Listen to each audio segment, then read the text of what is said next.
Hello, I'm Quillen, a random chat on the internet, and I'm here to talk about Genshin Impact again.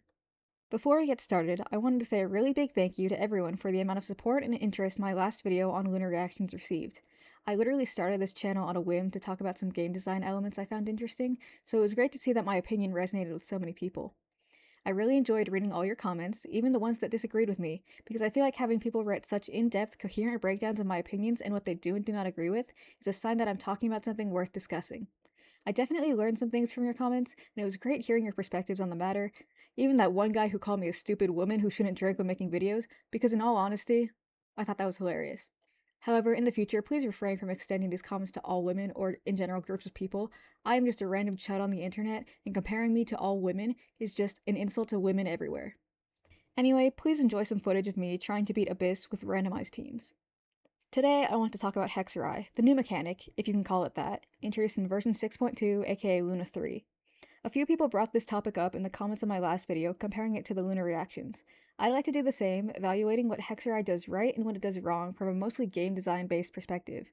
If you haven't watched my last video, I would recommend watching that first, as it outlines the reasons behind my main frustrations with Lunar reactions, which I will be frequently referencing here. First, I'm going to give an overview of what Hexerei is and the effects it provides. If you're already familiar, feel free to skip to the timestamp provided. Then, I plan on talking about three aspects of the design: lore and world building, overall system and gameplay design, and finally, player experience.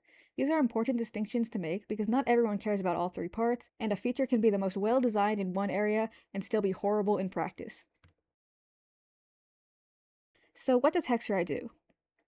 Hexerei provides buffs to certain characters in the form of new passives. Similar to Moonsign, it requires you to have at least 2 Hexerei characters in the party for its buffs to work, and unlike Moonsign, it doesn't work at all without that requirement being met. Additionally, it has its own artifact set and weapon passives, as well as dedicated 5-star characters, likely with more to come. One last thing to note is that the Hexerei passes require you to complete character-specific quests called Witch's Homework to unlock, but they're not super time-consuming. They do, however, require you to have the character leveled up a bit, so you can't access it from level 1. Here are the Hexerei passive buffs, all reliant on having at least one other Hexerei unit in the party, explained as simply as possible. Starting with Albedo, when Albedo hits an opponent with his elemental skill, his skill damage duration is essentially extended. Additionally, after using a skill, he buffs the party's damage, scaling with his defense. Hexerei units get a bigger buff, with the cap for regular units being a 12% damage increase, and the cap for Hexerei being 30%. Klee.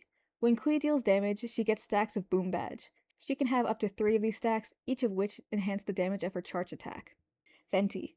When Venti's burst is active and a nearby active character triggers a swirl reaction, the damage of that character and Venti's burst are increased. Mona. Mona gains stacks when she autos, which increase the damage of vaporize reactions triggered by other party members. Also, when she autos an enemy affected by her burst, she extends the duration of the damage bonus granted by her burst. Additionally, at C4, when a Hexerei party member attacks an opponent affected by Mona's burst, their crit damage is increased by 15%.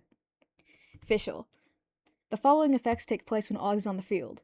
Triggering an overloaded reaction increases the active party member's attack.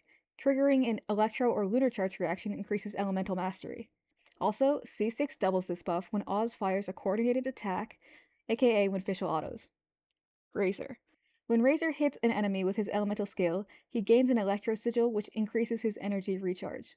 While his burst is active, if he gets more than 3 sigils, his wolf will summon the Wrath of the Gods, aka a lightning strike, to hit opponents and restore energy to Razor.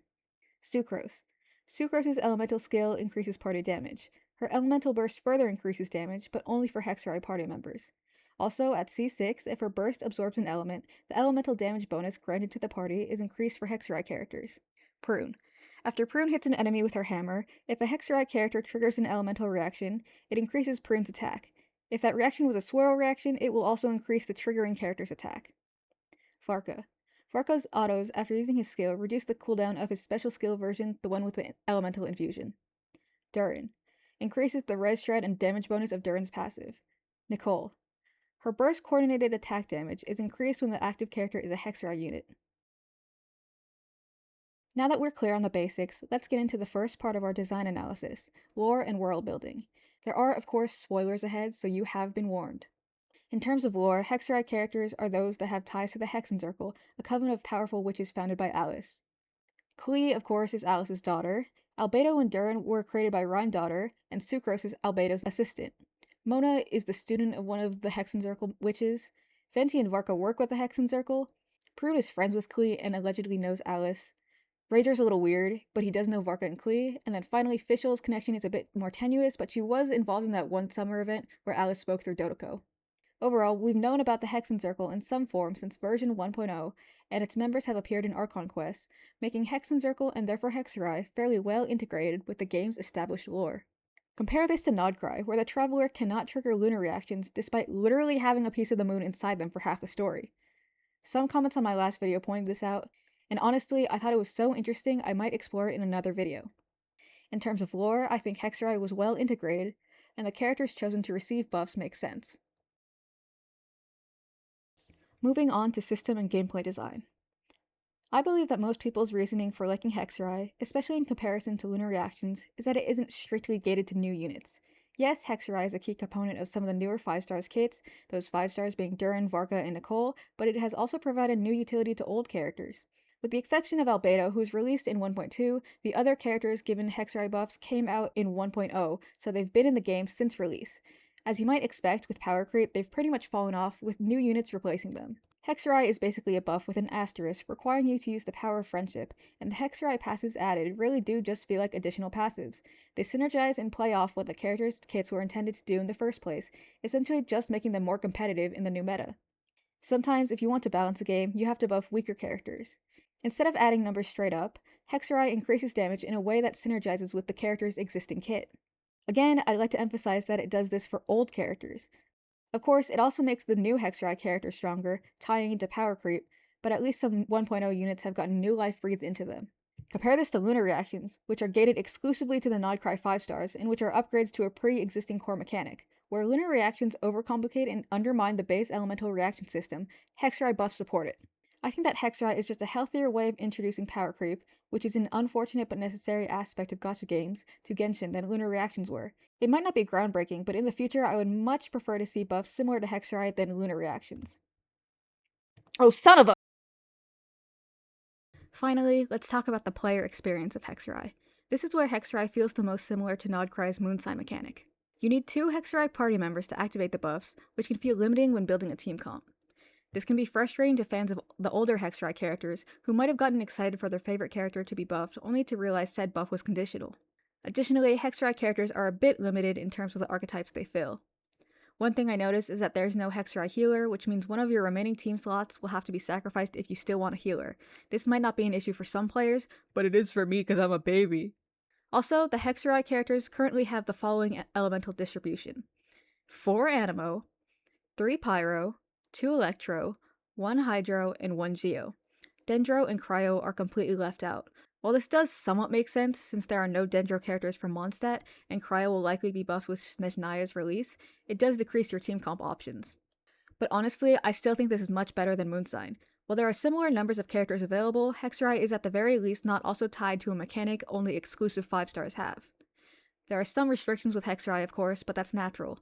You can't just throw any random party members in and expect it to work, as shown by my suffering on screen. Plus, since there aren't bosses that demand Hexerei buffs to be used, it feels more like another option to consider when team building and theory crafting, rather than a requirement. Coming into this video, I didn't have a very strong opinion on Hexerei, as I wasn't interested in the new 5-stars, and it was overall overshadowed by the lunar reactions. I felt begrudgingly positive towards them, since I always appreciate when a game buffs old characters, but I didn't like that it was yet another new gimmick. That said, after revisiting Hexerei to make this video, and after my hatred for lunar reactions skyrocketed to new heights, I feel much more positively towards Hexerei.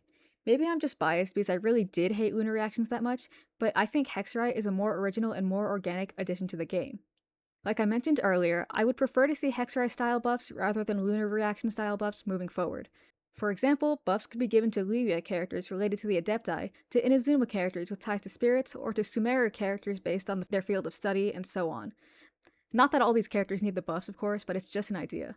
So, good job, Hexerei. If I were grading these things, you'd have a much better score than lunar reactions. Which, I guess is not a high bar. Thank you guys so much for watching.